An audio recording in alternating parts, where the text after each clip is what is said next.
Local programming on KRWG Public Media made possible in part by viewers like you. Thank you.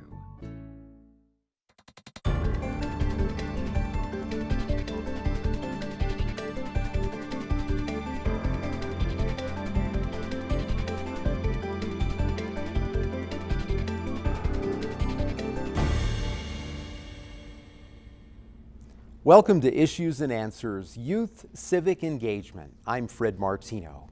Voter turnout is frequently the lowest among young people ages 18 to 24, and many high school students don't take an interest in elections or government until much later in life. But that's not the case for some Las Cruces students. They recently took active roles in local government by moderating a Las Cruces Mayoral Forum. In depth, here's Michael Hernandez. You'll have 2 minutes for an opening statement, 1 minute for a closing statement, and 1 minute to answer each question. Until they can vote, teenagers don't have much say in the election process. That changed for a night as government students from 5 Las Cruces high schools questioned candidates running for Las Cruces mayor. As mayor, how would you prioritize city spending? Nearly 300 people attended the forum at Oñate High School, which featured 9 out of 10 candidates in the race. The nonpartisan event marks efforts by Las Cruces public schools and civic groups to educate voters ahead of November's municipal elections. Now, considering the amount of sunshine that New Mexico gets annually, are there any plans from any of you to integrate solar energy or renewable energy into Las Cruces? That's a question from 15-year-old Ella Hutchinson. The Centennial High School junior says she's interested in pursuing a career in politics and became a moderator to learn more about those running to represent her community. I thought that it would be important to ask the people who are going to be in charge of our city for the next couple of years what they plan to do on making our city more renewable. And my second question was about tourism because from watching a lot of New Mexico True videos when they talk about green chili and they talk about competing with Colorado, I wanted to know what our mayoral candidates could do to improve how we are seen by the rest of the country and the world. So I wanted to bring a more general topic to hand, and I wanted to ask the question that what was the inspiration behind running for mayor? 17-year-old senior Osaze Williams represented Las Cruces High School. He says watching more news along with the Democratic primary debate sparked his interest to be a moderator. Williams added he gets his news from a variety of sources to gain more perspective from both major political parties. I've been recently watching the news more, and I've grown an interest in these certain activities, and I wanted to see what a local standpoint before I start viewing more at a national standpoint. And I wanted to kind of get an understanding of how this system works because I plan on going into economics, and I think this is a very important thing to know about when going into that degree. What will you do to work with the governor, superintendent, and school board to improve the quality of education in Las Cruces? While education was a key issue on the evening, students also touched on city spending, unemployment, transportation, and funding for student organizations. To address those concerns, Williams says it's key for the mayor and community to work together. So I think that the most important issues are that we need to come together as one. And I've heard that from majority of our mayoral candidates, and I think that that is the most important thing and moving forward. Also, I think we need to make sure our educational system is our main priority. Knowing that we're pretty low on the spectrum, we should work on improving us as a whole so that way our state and not only our city is improved. You'll have 1 minute for your closing statements. We'll start with Bill Matisse. Oñate Jr. Laney Davis served as the forum's primary moderator to enforce time limits and ground rules. At 16, Davis can't vote yet. Still, she says it's important that students her age get civically active and stay educated about the candidates. I felt this process was very educational to see the different beliefs and views because I don't think as youth we pay attention enough to what's going on because we're not old enough to vote, but I believe that should change. And I feel like this has changed my perspective on a lot of how I should focus on these votes because I am a future voter. I think they did tremendous. To make their voices heard, Oñate Social Studies Department Chair David Nunez says students came up with their own questions. He says the work students did to set up the forum supplements what they learn in class about democracy and the election process. It brings relevancy to what they're learning. So they get to take some knowledge that they're getting in the classroom, and then they get to apply it to real life situations. So it's one thing to read about it in a textbook or do some activity related to what you're teaching when they get that new knowledge, but they're living government, right? You know, by taking part in events such as the ones tonight. So it's relevancy, it's real, and that's where they learn the most. Hutchinson adds the chance to get comfortable talking to candidates helps students to connect with the leaders representing them. Why is it important for people your age, high schoolers, to get civically engaged and to take part in forums like this? Well, it's really important because this is going to be our future. This is going to be our city. This is going to be our nation. We need to be involved and have our voices heard, or else we're just going to be stomped over. And people are going to represent us when they don't really have our true values in mind. And for once, these students controlled an important discussion from which they're often excluded. To the voters, please remember to vote. For KRWG Public Media, I'm Michael Hernandez. What a great program there. Congratulations to those students as well as all of the great educators in the Las Cruces Public Schools. Fantastic. And joining us in studio now, Centennial High School student Ella Hutchinson, who we just saw in that story, and also with us Jamie Patterson, a social studies content specialist for Las Cruces Public Schools, and Matthew Madrid. He is active in student government at the college level as the Director of Governmental Affairs for AS/NMSU at New Mexico State University. Thank you all for being with us today. Thank you for having us. What an exciting thing there, Ella, to get to participate in democracy. Democracy in action, being in a mayoral forum like that. I want to give you a chance to talk a little bit about that experience, what that was like for you, what it meant to you personally, and really what you took away from the whole experience. Well, it meant a lot to me, being a part of our community and being a part of something that I hope helped inform some voters and hopefully some students on what they might want from future candidates is truly important. And I took away a lot from it. I took away a better sense of knowing who wants to be a candidate and knowing what it takes to be a mayoral candidate. And it's very interesting to see how the mayor candidates tended to interact around high school students, because it's much more of a sort of quieter place, a much more of a less photographic place to be able to have their true thoughts come out and to be able to talk to high school students one-on-one. It really just was an incredible experience. Your thoughts on having an experience like this, how it might help students become more civically engaged in other ways, in addition to, of course, eventually voting when they can?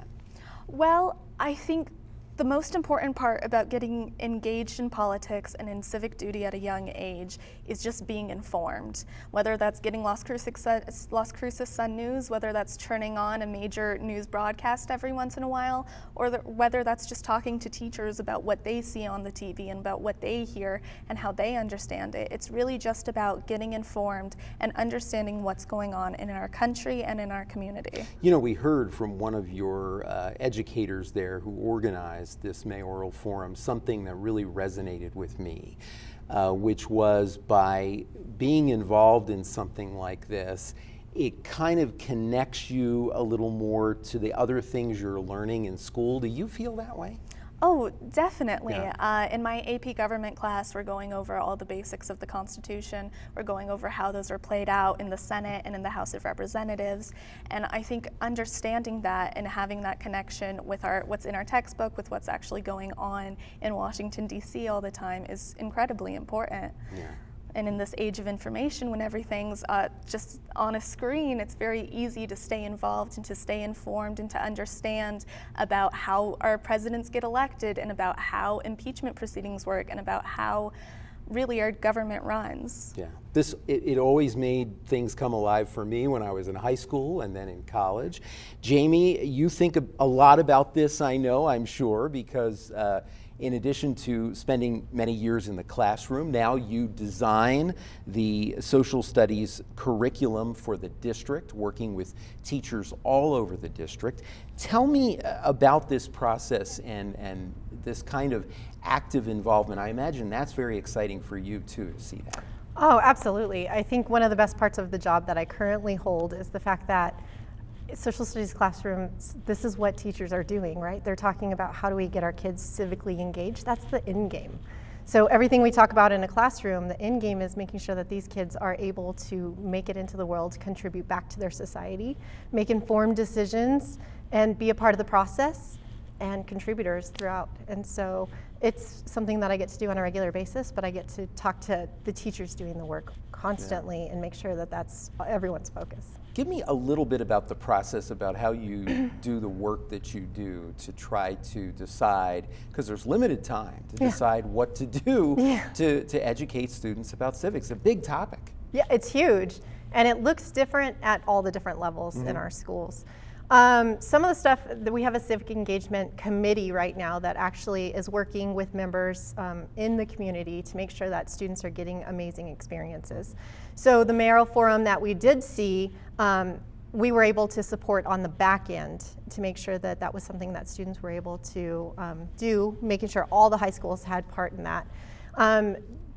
We've participated in Democracy Day, basically, Doña County celebrating democracy and bringing that program to life and making sure teachers are able to get their students there, participate in that. And now we're having conversations about what is this going to look like when we talk about elementary students, what does it look like when we have our middle school students, and then all the way through high school to make sure once they get to the college level, we have students that are highly educated who can look at documents and become informed and make sure that they're making those decisions on their own instead of being told or having someone else have deep influence on that.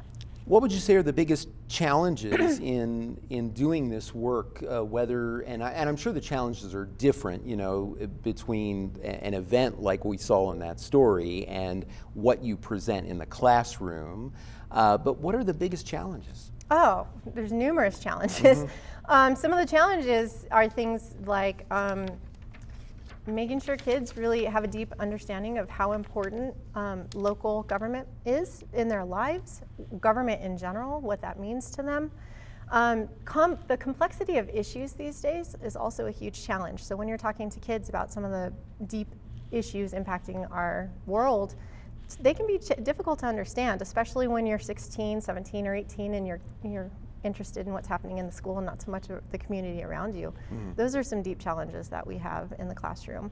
Social media can be a challenge, making sure kids understand what good information looks like, and just making sure that they understand that it's them, this is their future, and how important all of this is to the future of our society. Just having that deep impact in an early age can be a challenge in itself. You mentioned this is a community effort as well, and I know you're a member of a youth engagement committee run by the League of Women Voters of Southern New Mexico. I should mention I'm a member of the League as well. Tell me about that work and how that makes a difference, having the community investment. I think having the community involvement, it just makes that work that much more impactful for our students. Teachers try to engage kids in the community all the time or try to engage them in voting, and it's a lot harder to do on your own when you're just in your classroom and you're trying to bring people in, guest speakers, that kind of stuff. What the committee has been able to do is actually provide events where students can become more involved, where they can actually leave the classroom and have these just real moments in society. So it's great. It's an amazing thing to see the kids come out to all the different events that we're trying to put on for students. One of the things that was so exciting for me in Las Cruces Public Schools, and kudos to all of the schools that welcomed this, was allowing voter registration in school. You agree that you think that made a difference? I think it's a huge impact, because there's a difference between having to actually go out, find someone who knows where to go register to vote, understand how to read a voter registration card, and just that basic process of filling that out. And now you're actually doing it in a classroom with teachers who you're comfortable with, who you know you can trust, and you know that this information is going to get into the right hands. And so it's a safety feature that helps kids understand that, yes, there's a process and I'm a part of it. Never had that in high school. Right, agreed. You didn't either. Right, no. Never had that in high school. That should be in every single high school in the country. I agree. And by the way, it really has resonance in New Mexico. For those who are watching who don't know, if you are 17 years old, but you will be 18 at the time of the next election, you can register to vote. So there were registrations taking place of 17-year-olds who would be 18 for the next election. And something else I'd like to add to that the Civic Engagement Committee was able to do was we actually were able to get some of our 8th grade students to become voter registrers who went to Mayfield High School and registered those seniors. So it was a really neat experience that those kids were able to be a part of to help the process come to life. Great work, and thank you for doing it. Yeah, absolutely. Matthew, tell me about your experience in high school, how that impacted you getting involved in student government in college, and what you make of all this, how this really in Las Cruces is a big deal, that there are more and more students getting involved, civically engaged. So, one, thank you for having me on the show, Fred. I went to Gadsden High School, which is located in Anthony, New Mexico, for those of you who are unaware, but when I was a senior and a junior, mainly in high school, I was very active in a lot of the community service-oriented organizations on campus. I was president of the National Honor Society, and as one of my initiatives back then, we hosted a voter registration drive on one of the days that we had parent-teacher conferences to make sure that while students were there, along with their parents, that they had the opportunity to register to vote if they were going to be 18 by the time of the election. And that really carried over to my work now in college. I'm currently a junior, and I've been part of the student government at ASNMSU for about 3 years now. Last year I served as the assistant director of governmental affairs, and now I have moved up to be director. And all the while in my time in the department, it's been a goal of myself and my former director and now my current assistant to try to change the voting atmosphere on campus.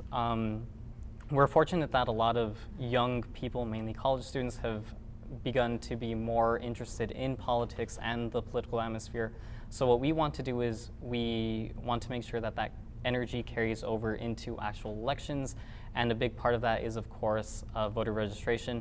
The ASNMSU office, which is in Corbett Center Student Union, serves as a location where students can be registered to vote year-round or update their registration if they choose to do so. So we're constantly trying to make sure that students have that support to register to vote, and then moving into the election season, get out to the polls. So it sounds like you had experience in high school that did have an impact on you getting involved in college. Absolutely. I have to credit a lot of my former sponsors for my organizations, as well as my former history teachers and a lot of teachers that I've met along the way that really supported my passion for community service and all the things that go along with it, which of course includes voter registration and making sure that my fellow peers do their part in following through their civic duty. Yeah. So what's the next step? You gonna run for office?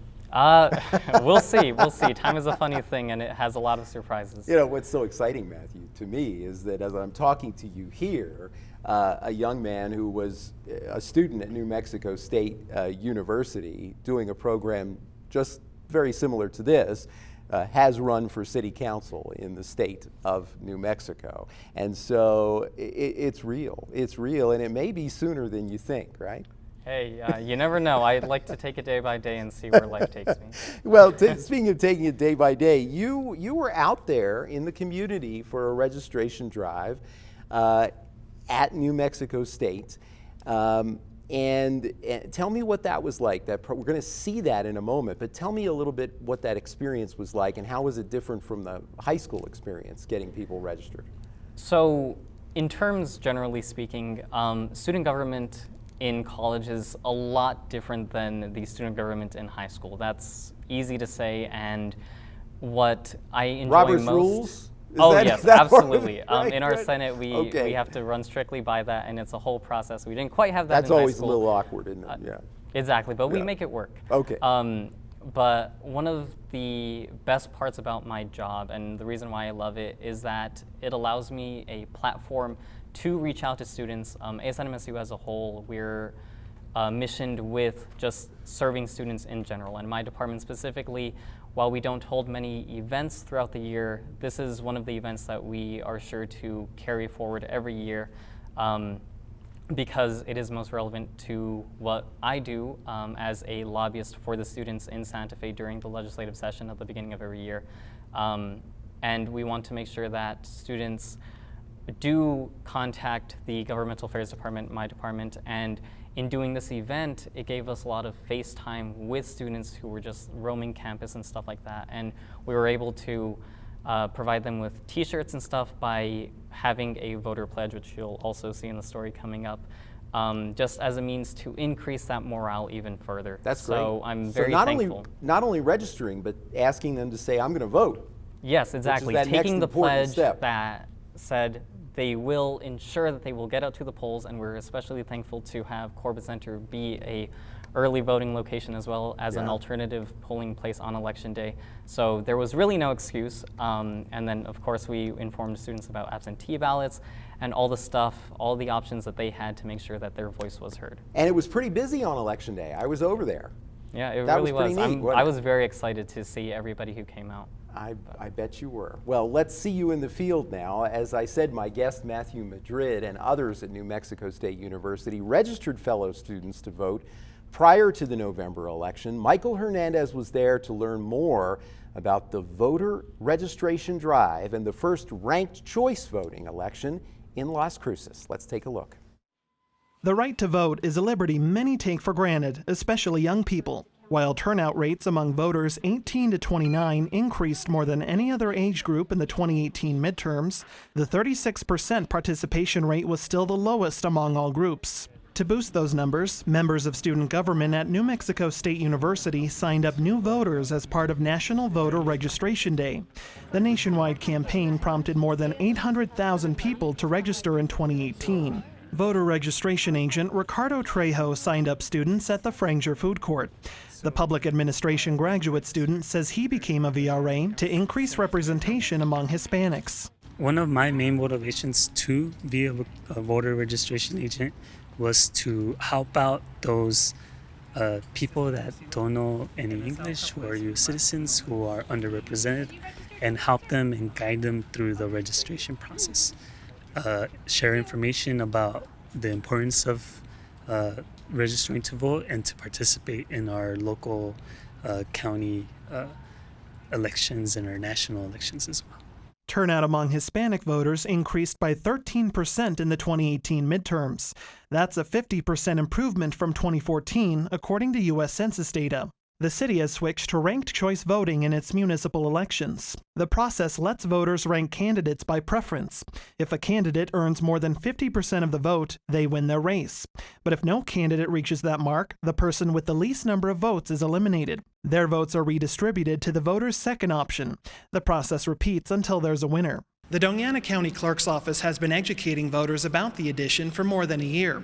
County Clerk Amanda Lopez-Askin says ranked choice doesn't change the voting process. Voters can pick one candidate, or in the case of the mayoral race, rank up to 10. I refer to ranked choice voting always interchangeably as instant runoff. People seem to have a more comfortable familiarity with runoffs because those are familiar to them. They've maybe even participated in runoff elections. And when you let people know that ranked choice voting is actually an instant runoff, it somehow eases them because change is hard and this is new. And so in that adjustment time, I'm trying to do my best to educate voters. Animal science freshman Jessica Pedregon updated her registration from Hatch in order to vote in Las Cruces.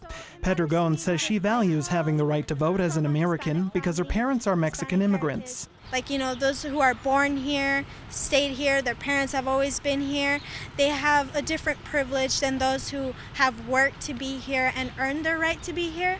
So I feel like having a voice and getting to be like American and letting that voice out, making a difference and changing how our community sees things, their perspective, or just how we want to see things changed. So I've been a part of ASNMSU for about 3 years now. ASNMSU Director of Governmental Affairs Matthew Madrid oversaw the registration effort. As part of the county clerk-approved campaign, Madrid says students could take a pledge promising to be a dedicated voter, take part in elections, and encourage others to register. Corbett Center Student Union is a early voting location as well as a polling place on election day. So we are fortunate to have an opportunity for students to very easily take part in elections. So we want to make sure that students kind of promise to themselves that they will take advantage of the opportunity that we have here thanks to the county clerk. Madrid estimated more than 60 students registered to vote, while roughly 75 signed up last year. In a politically polarized era, Trejo says it's critical to get as many people as possible civically engaged. Especially today, it's super important to vote because our nation is very divided. And it's causing a lot of issues internally, and what better way to participate in our democracy but to vote. Choose who you want to be your representatives at the local, at the state, at the House of Representatives, at the Senate. It's important to elect those and exercise our right to vote.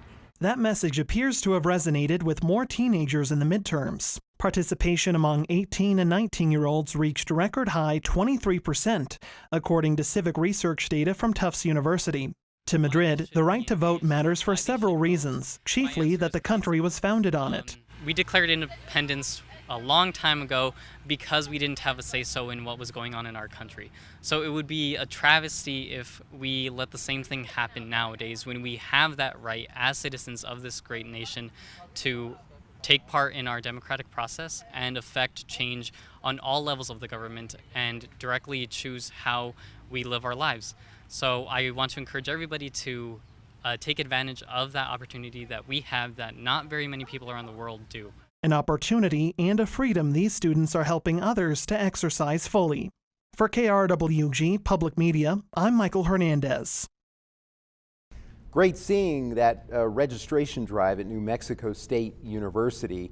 We're going to get to our audience questions in a moment, but I want to go over some national numbers that will really illustrate the incredible importance of registration as we get ready for the 2020 election. This is really stunning. This is from the U.S. Census Bureau, and we have 2018 midterm election turnout.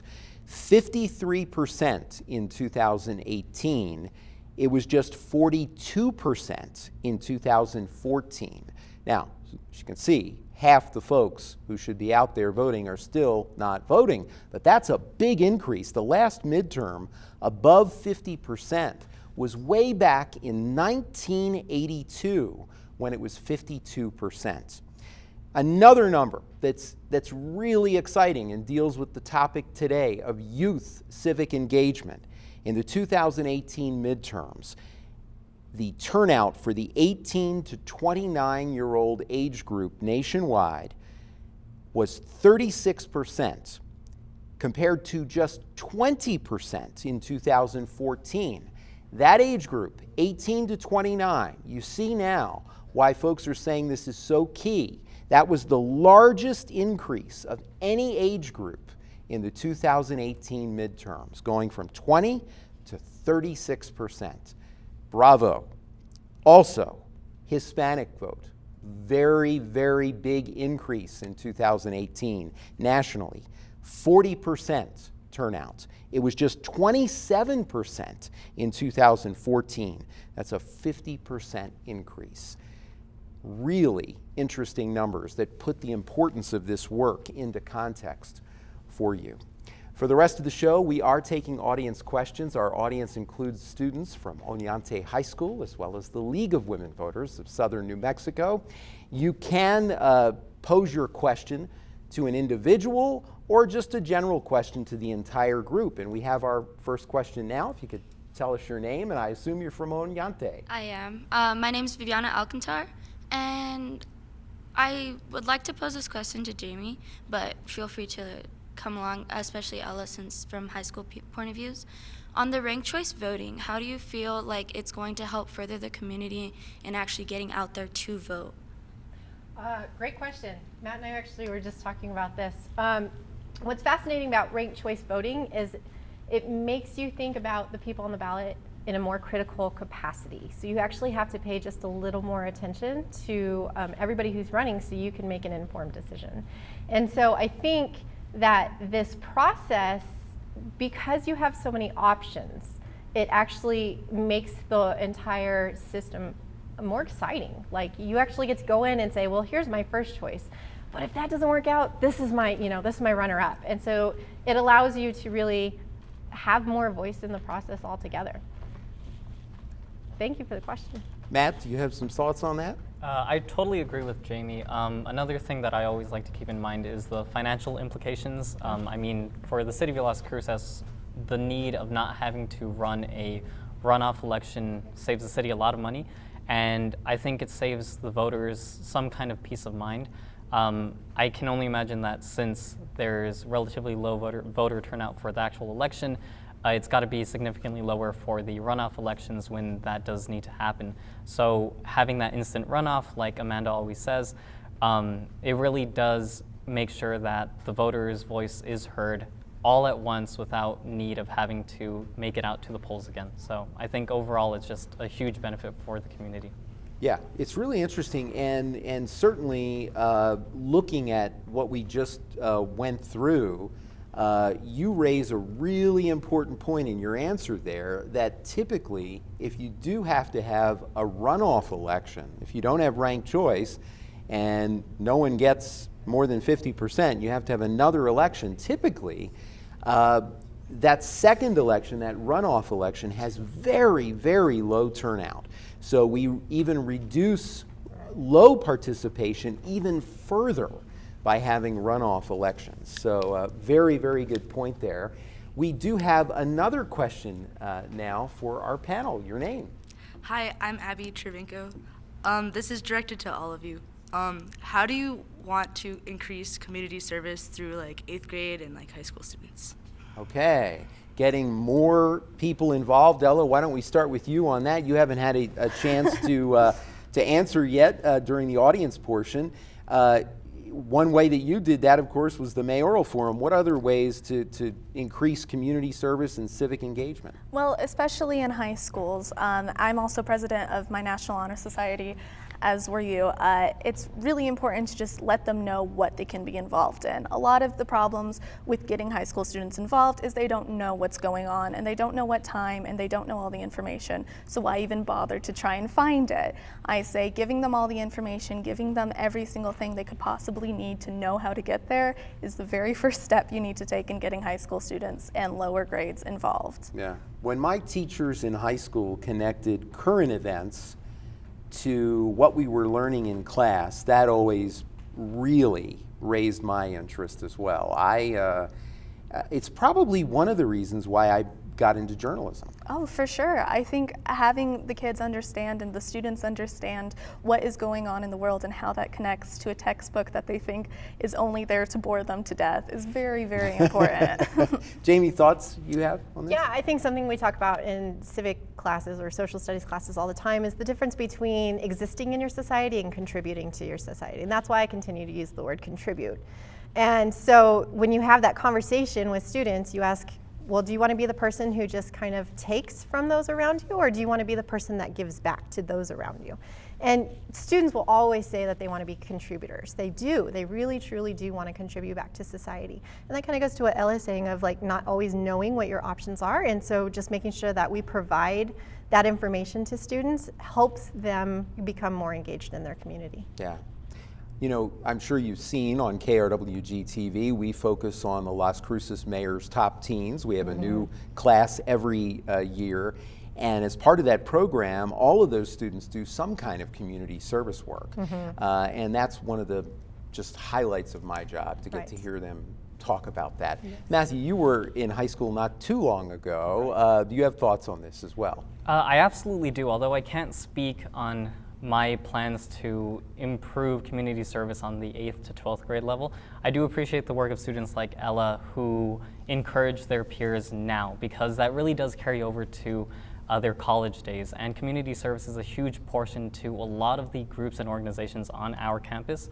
And as part of that, ASNMSU, specifically our Department of Community Outreach, they always make sure that students are aware of community service opportunities, whether it be on campus or in the Las Cruces community. And twice a year we hold a huge event where over 1,200 students come out and we give back to the Las Cruces community by cleaning up the NMSU campus, as well as businesses and local popular areas around the city of Las Cruces. So without work of students in high school, it really would make our job in the student government here on the college level a lot more difficult. So I'm happy to see that so many students nowadays are really interested in community service and getting involved. Okay, we have another question. Your name? Hi, my name is Michael Bryan, and my question is for Ella. Okay, coming from a high school student point of view, how do you think studying old history, how do you think you can incorporate it into new history? That is a really great question.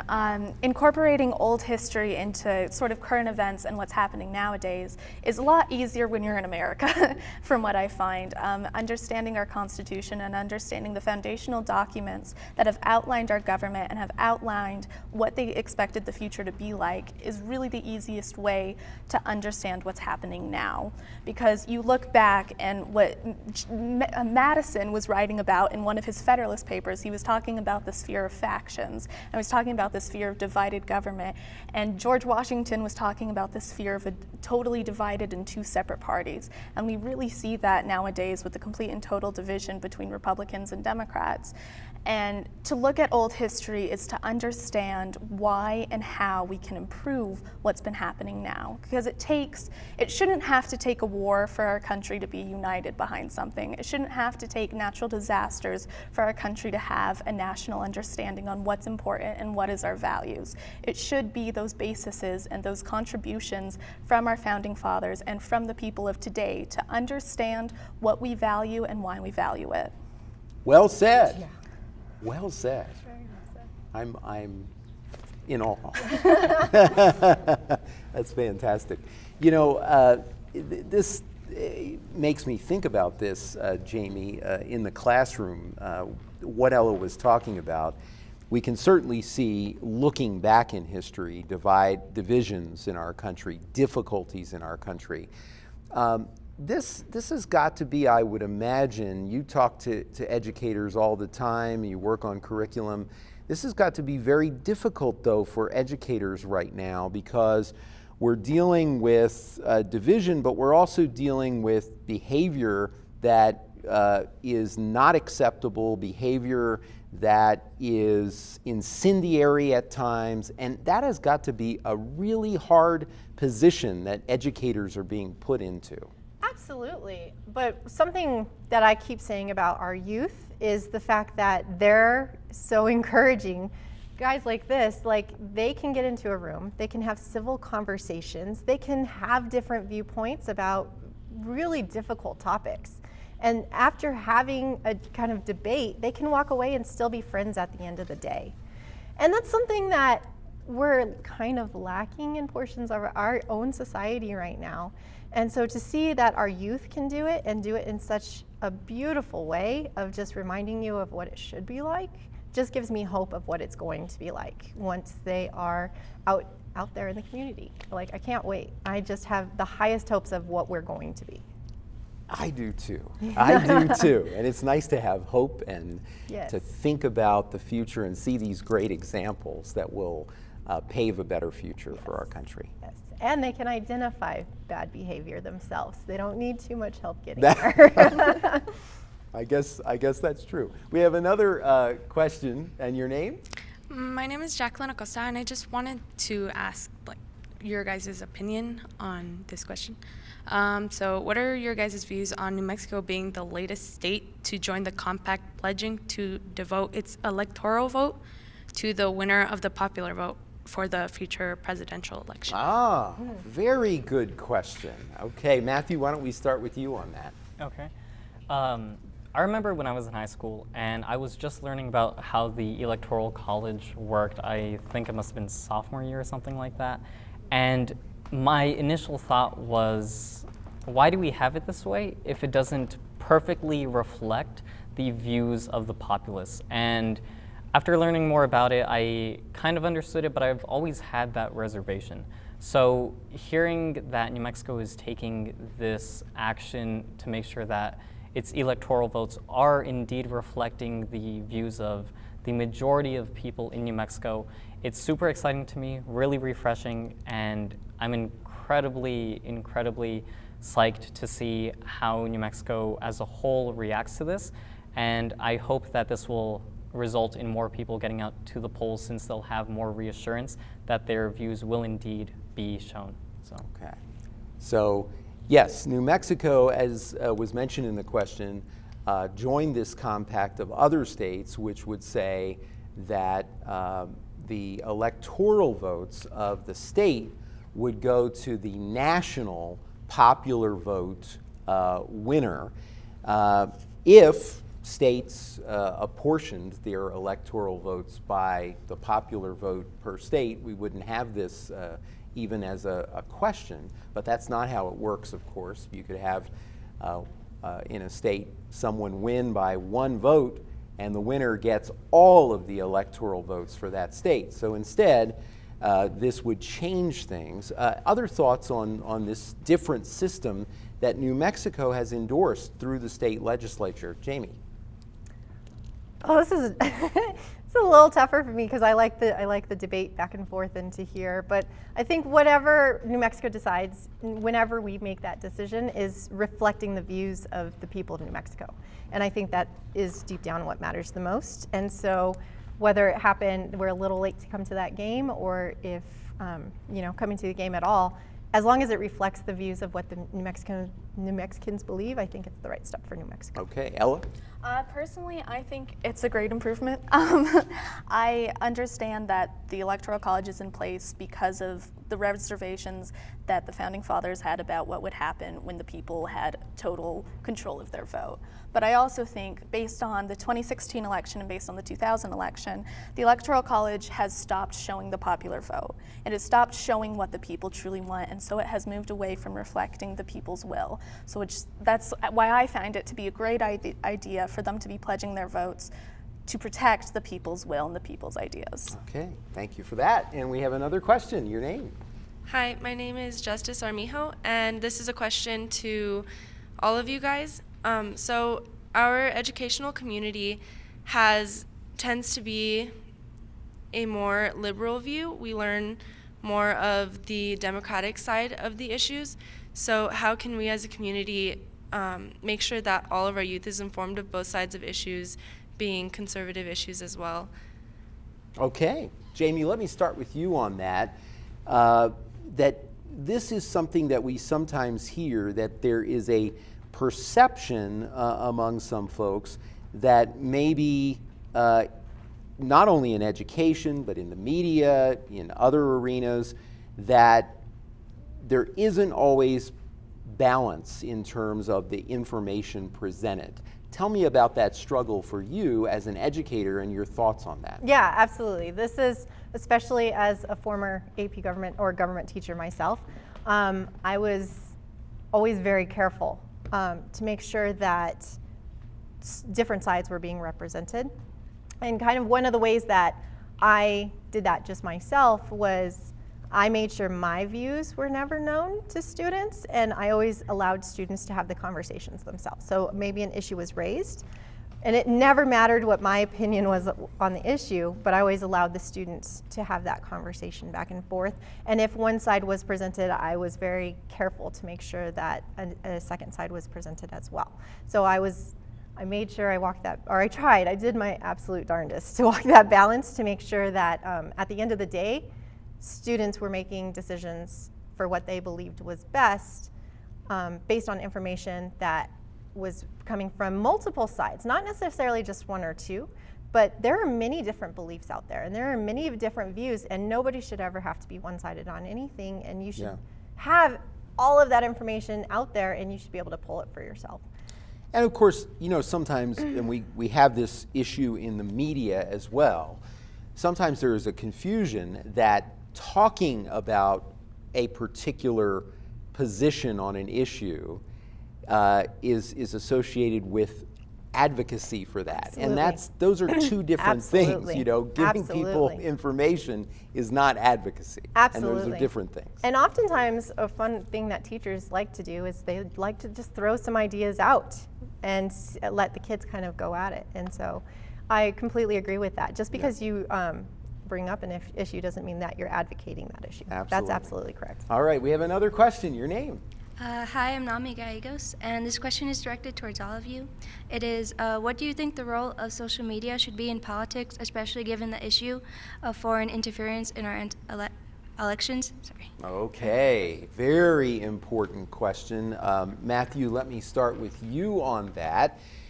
Something I didn't have to deal with at all in high school or college, but today, this is the way that more and more people are getting news and information. What do you make of this? Do you think that the government needs to get involved in this? So I think Ella said it earlier. We are in the age of information where pretty much anything is at our disposal, at our fingertips in a matter of seconds. And using that power and that ability to get that kind of information, we have to be very careful.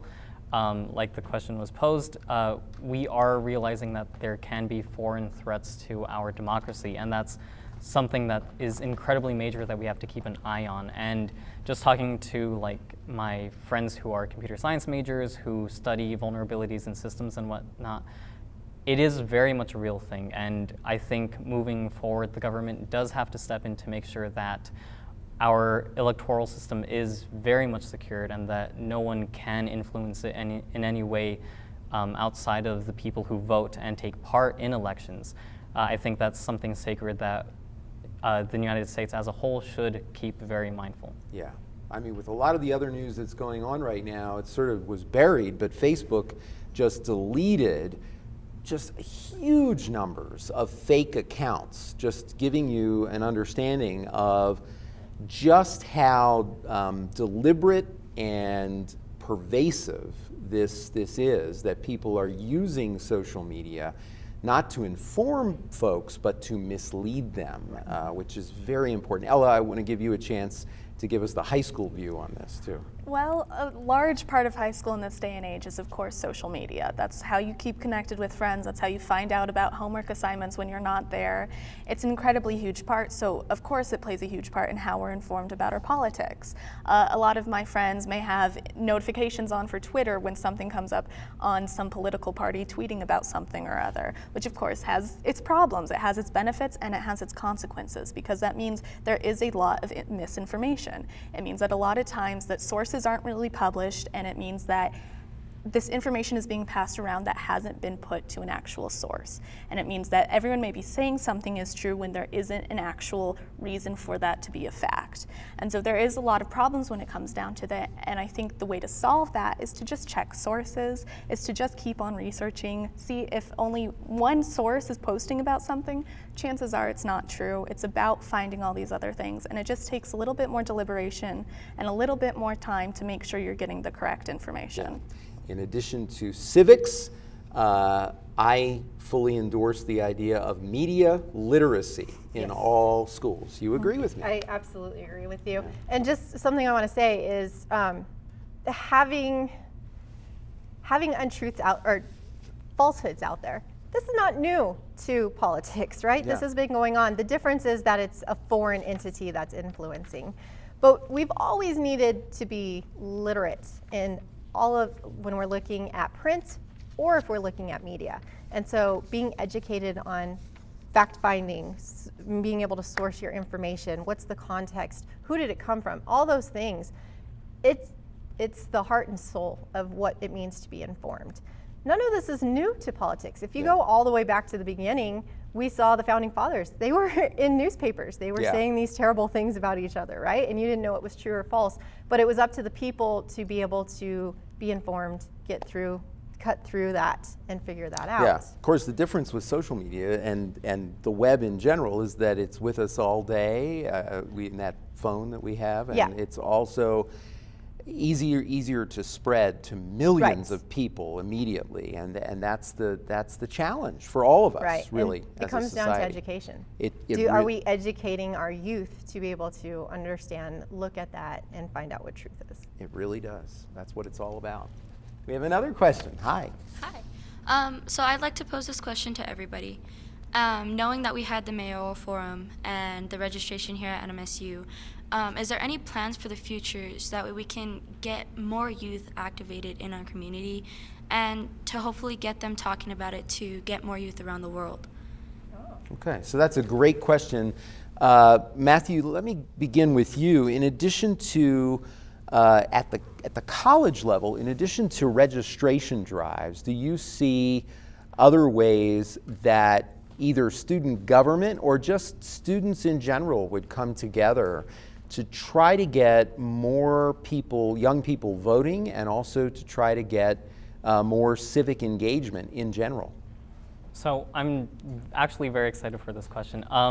This is what some may say as wishful thinking, but my long-term idea, or at least my idea when I started my initiatives, was that one day in the future, hopefully 2-3 years down the line, when election day comes around, NMSU would just be decorated with balloons and confetti and all the good stuff, just to increase the general energy of the entire populace. And culture is something that's very hard to change, and I've been working to do that this year and last year, but obviously it's going to take a lot more effort for that. And once NMSU, I think, has fully taken up this charge of making sure students are fully civically engaged, I think after that, then we can spread to the rest of the Las Cruces community and serve as an example for our high school students and other members of the community that may look to NMSU as a big influence, and show that if this massive campus with all of these students can indeed get civically engaged, surely the rest of the city and hopefully, state and nation as a whole can join us in that effort. Well, you're on the way. I mean, Corbett Center being a voting location was a nice thing to see on election day for the municipal elections. Absolutely. And there were a lot of people there. Ella, I mentioned earlier, when I was in high school, or even college for that matter, never saw people being registered to vote on campus, but we have that in Las Cruces Public Schools. Other ways that you think that high schools can do more? Well, it's difficult because the majority of the populace of high schoolers cannot vote. So it tends to become this sort of apathetic thinking, like if I can't vote for another 1 or 2 or 3 years, what's the point of getting involved? And so I think it's again about changing that culture. It's about trying to get students to understand that yes, you might not be able to vote now, but think just 1 or 2 years ahead into the future. You want to know about these people. You want to know about what they're doing and what they're doing to our society and to our country, and you want to know if you agree with that or not. So I think having some form of student newspaper or some form of student social media in which we can have those engagements and those conversations, also bringing in maybe more conservative and maybe more liberal ideas to be able to meet that middle ground, to sort of heal this divide and to sort of start it at a high school. It's important to have just those conversations flowing. Yeah, it really makes a difference. I agree with you on that. We have another question. Hi. Hi, so it's directed to all of you. So they want to lower the age limit to vote, right? So what if they why don't they put a limit on how old you can be to vote? What? Okay. Oh, you're saying that some folks have talked about lowering the voting age from 18 to, I know in some places they're talking about 16, right? You're saying, what about having a cutoff? Is that what you're asking? Yeah. Okay. Well, any thoughts on that? I think that would be a little controversial, but. Oh, for sure. But that's an incredibly interesting idea. Well, I think the reason that something like that would never be put into place is because a lot of the viewpoints of the younger society and of people 17 years and younger is that they are not informed of what's going on, which of course I say is incredibly debatable because you can't say that a 25-year-old is any more informed than a 15-year-old. Yeah.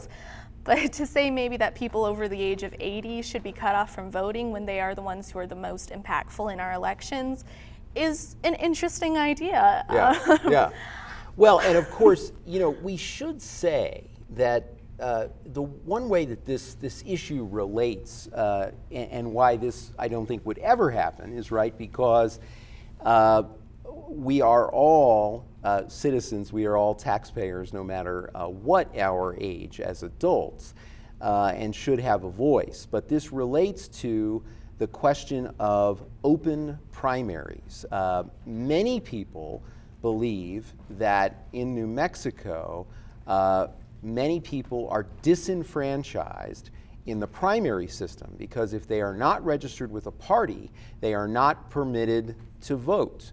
But in other states, there are open primaries where if you are not registered with a party, you can vote in the primary. You just have to choose one of the primaries, Republican or Democrat, typically. Thoughts on this? Matthew, let me begin with you on that. So to go back to the voting age limit thing, again, I don't think this will ever happen. I think it goes against what we stand for and what the whole election process promotes. In regards to what you said, Fred, I am totally in favor of open primaries. I do think that you should not have to identify with a single party because viewpoints are a lot more complicated than that. And I know me, especially as a youth, I find it difficult to align with just being Democrat or Republican.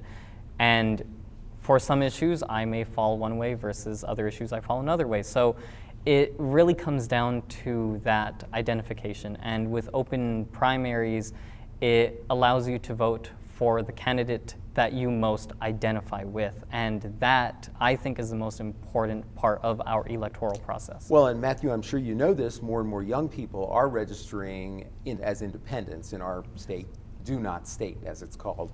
Ella, your thoughts on this, opening up the primaries so that folks who are not registered with a party can still participate in the primary? Well, I think it's a fantastic idea. I hadn't really heard about it until tonight.